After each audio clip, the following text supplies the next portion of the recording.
하나님 감사합니다. 오늘도 3일밤 예배 세상에 있는 우리를 주께서 이끌어 주시고 하나님의 성전에 와서 또 예배하게 하심을 감사합니다. 오늘 특별히 하나님 예배 가운데 실로암 목장 하나님께 특별 찬양을 올렸습니다. 주님 기쁘게 받아주시고 신랑 목장이 하나님의 성령을 부어주시옵길 원합니다. 아버지 인도자와 또 모든 하나님 목장 우리 인원들을 아버지 부원들을 하나님이 기억해 주셔서 늘 저들 마음속에 하나님을 향하여 기도하며 말씀을 열고 찬양할 때마다 놀라운 은혜를 허락해 줄 줄로 믿습니다. 어디에 머물러 있든지 그 머문 곳에서는 불기둥과 구름기둥이 쓰게 도와주셔서 하나님 인재 속에서 지혜가 넘치게 하시고 치유함이 있게 하시고 문제가 해결되게 하시고 고민이 해결되는 역사가 있게 도와주시옵소서. 늘 아버지 어려운 가운데서 예배하는 가운데 있습니다. 하나님 우리 모든 성도들을 기억해 주시고 하나님을 사랑하고 사모하는 마음을 하나님이여 기억해 주시고 더욱더 주님의 사랑이 넘치게 하시고 주님이 더 가까이 가셔서 어려운 환경을 회복시켜 주시며 도저히 사람의 생각으로는 할 수 없는 일도 하나님께 도와주셔서 하나님 이름을 찬양하며 간증하게 도와주시옵소서. 오늘도 아버지 하나님 권사님의 기도대로 아버지 아픈 사람들 다 어루만져 주시고 또 아버지 경제적으로 아버지 어려운 사람에게 함께하여 주시고 생활 속에 힘든 사람에게 함께해 주셔서 사람과의 관계 속에서 어려운 사람에게 함께해 주셔서 하나님의 지혜로 하나씩 다 풀어가게 도와주시고 하나님의 능력으로 다 고쳐지게 도와주시고 영광만 돌리며 하나님의 이름만 드러나게 도와주시옵소서.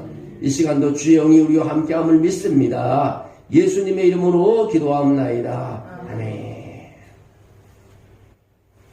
할렐루야. 오늘도 3일밤 예배 우리 주의 이름으로 드리게 돼서 너무 감사합니다. 오늘 제목은 우리 하나님의 능력이 가정을 변화시킨다. 오늘 아내와 남편이라는 제목을 붙였습니다만 우리 크게 다시 제목을 풀어서 말하면 하나님의 능력이 가정을 변화시킵니다. 한번 해보실래요? 하나님의 능력이 가정을 변화시킵니다. 네.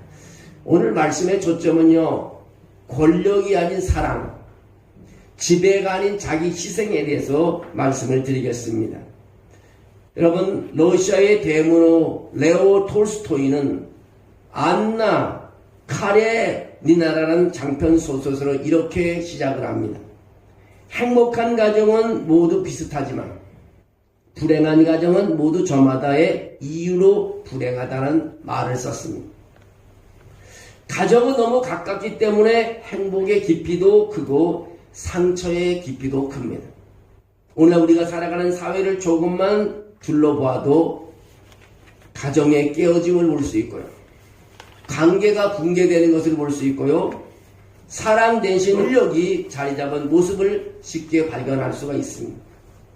안타까운 것은 기독교 가정조차도 성경이 말하는 하나님의 뜻이 아니라 우리의 전통 문화가 물려준 방식대로 살아간다는 것입니다. 또 우리의 익숙한 습관대로 하나님의 말씀과 거리가 멀게 우리 익숙한 습관대로 살아간다는 것입니다.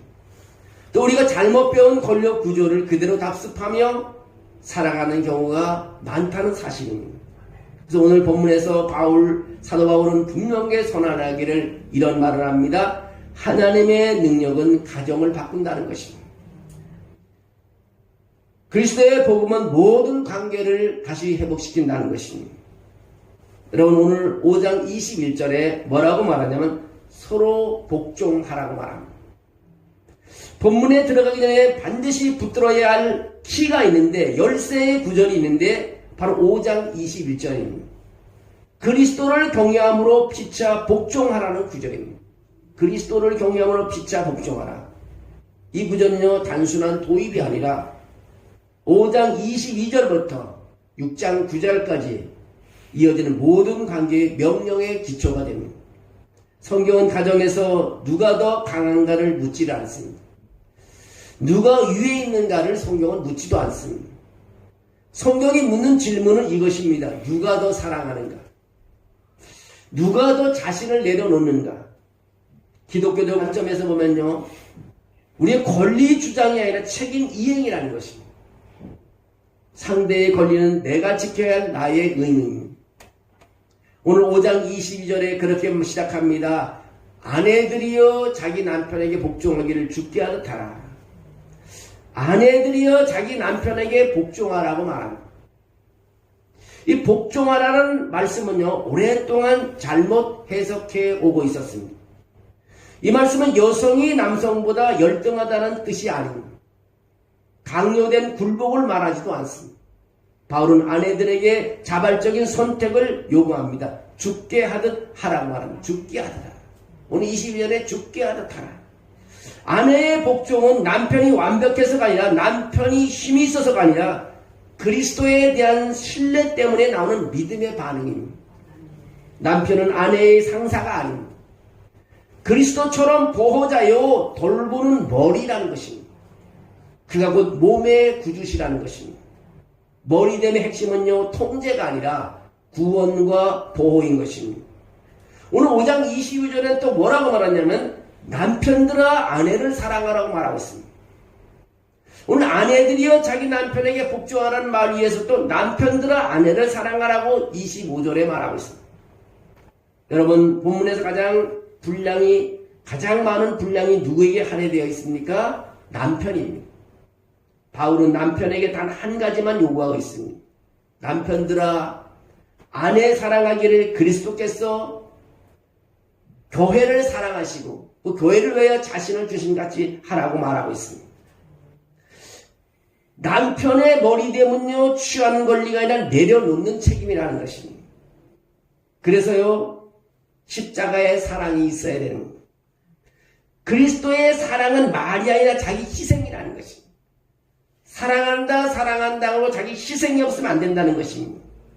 그분은 교회를 높이기 위해 자신을 낮추셨습니다.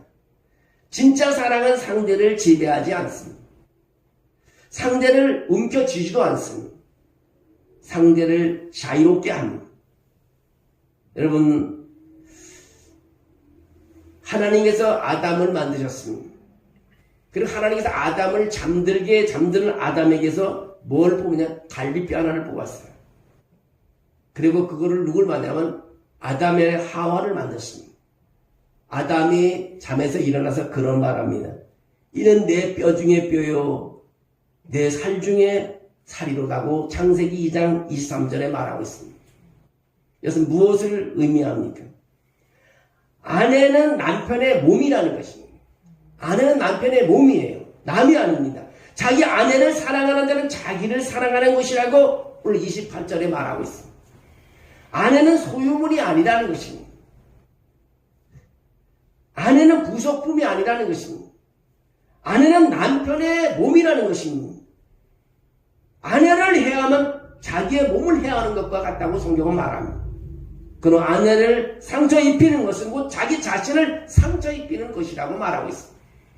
그래서 28절에 보면 이와 같이 남편들도 자기 아내 사랑하기를 자기 자신과 같이 할지니 자기 아내를 사랑하는 자는 자기를 사랑하는 것이라고 분명히 말하고 있습니다. 한 병원에 오래 입원한 할아버지가 계셨습니다. 할머니는 매일같이 병실을 지켰습니다. 누군가 물었습니다. 어르신 이렇게 힘든데 왜 매일 오세요? 할머니가 이렇게 대답합니다. 저 사람이 젊었을 때 나를 위해 자기 인생을 다 내줬어요. 이제는 내가 저 사람의 손이 되어 줘야 되겠어요. 그 말을 듣는 그 남편이 그 옆에 할아버지가 또 조용히 그런 말을 합니다. 내가 저 사람 덕분에 예수 믿게 됐어요. 나를 이렇게 사랑하는데 예수님은 얼마나 더 사랑하겠습니까? 이것이 복음이 살아있는 가정이라는 것입니다. 이것이 그리스도의 향기가 나는 부부의 생활이라는 것입니다. 많은 사람들이 아내와 남편은 별개인 것 같지만 바로 하나라는 것입니다. 오늘 5장 32절에 그렇게 말합니다. 이 비밀이 크도다. 나는 그리스도와 교회에 대해서 말하노라고 32절에 말하고 있습니다. 결혼은 단순한 제도가 아닙니다. 결혼은 복음을 보여주는 살아있는 비유입니다. 남편은 사랑으로 복음을 설명하고 아내는 존경으로 복음에 대해서 반응합니다.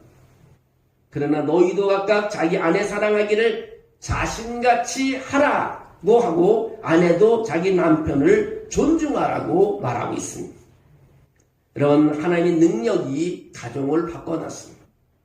가정을 바꿀 수 있는 것은 하나님의 능력입니다. 아무리 얘기해도요, 하나님의 능력이 임하지 않으면 아니 되는 것입니다. 오늘 에베소서를 계속해서 1장부터 3장, 4장부터 6장까지 우리가 어떻게 살아야 될 것을 잘 가르쳐주고 있습니다. 우리가 성경대로 살아간다면 정말 아름다운 삶을 살아갈 수 있습니다. 그런데 하나님의 말씀을 우리가 읽으면서도 말씀을 읽고 우리의 삶은 세상적인 관습과 그 전통에 따라 산다 그러면 우리는 올바른 삶을 살지 못한다는 것입니다. 너희도 각각 자기 아내 사랑하기를 자신같이 하고 아내도 자기 남편을 존중하라고 말합니다. 성경대로 살아간다면요, 하나님 능력이 우리 가정을 변화시켜 줍니다. 여러분, 가정은 노력만으로 되지 않습니다. 성격으로도 바꿔줄 수 없습니다. 뭐로 바꿀 수 있느냐? 하나님의 능력으로 변화가 일어난다는 것입니다. 여러분이 거하는 가정에 하나님의 능력이 거해야 되는 것입니다. 하나님의 능력이 교환할 때 자녀들도 남편도 아내들도 모두가 새로운 하나님의 정천국을 경험할 수가 있음을 가르쳐주고 있습니다. 우리는 이렇게 기도해야 됩니다. 주님, 내가 오늘 올라가려 했던 마음을 내려놓게 하시고 사랑하게 하소서. 지배했던 손을 거두고 섬기게 해 주십시오. 이런 기도가 필요합니다. 그리스도의 십자가가 우리 가정의 중심이 될 때, 그리스도의 십자가 우리 가정의 중심일 때 하나님의 무너진 관계를 다 세워주십니다. 그리고 십자가가 우리 가정의 중심이 될 때 가정이 새롭게 일어납니다. 모든 것이 새롭게 일어날 수 있습니다. 그러나 십자가 없이는 일어날 수가 없다는 것입니다. 오늘 바울을 통해서 우리에게 기록된 이 하나님의 말씀을 여러분 한 절 한 절 새기다 보면 너무 감동돼요.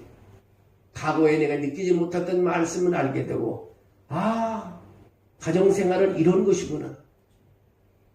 남편을 어떻게 해야 되고 또 남편은 아내에게 어떻게 해야 된다는 것을 너무나 잘 가르쳐주고 있습니다. 그런데 우리는 때로는 멀리 뒤돌아서서 나와 관계없는 삶을 살아갈 때가 많이 있었습니다. 그러나 우리는 하나님께 기도하고 하나님의 능력이 우리 삶에 임하여서 우리 가정이 바뀌어지는 그런 기도를 할 필요가 있는 것입니다.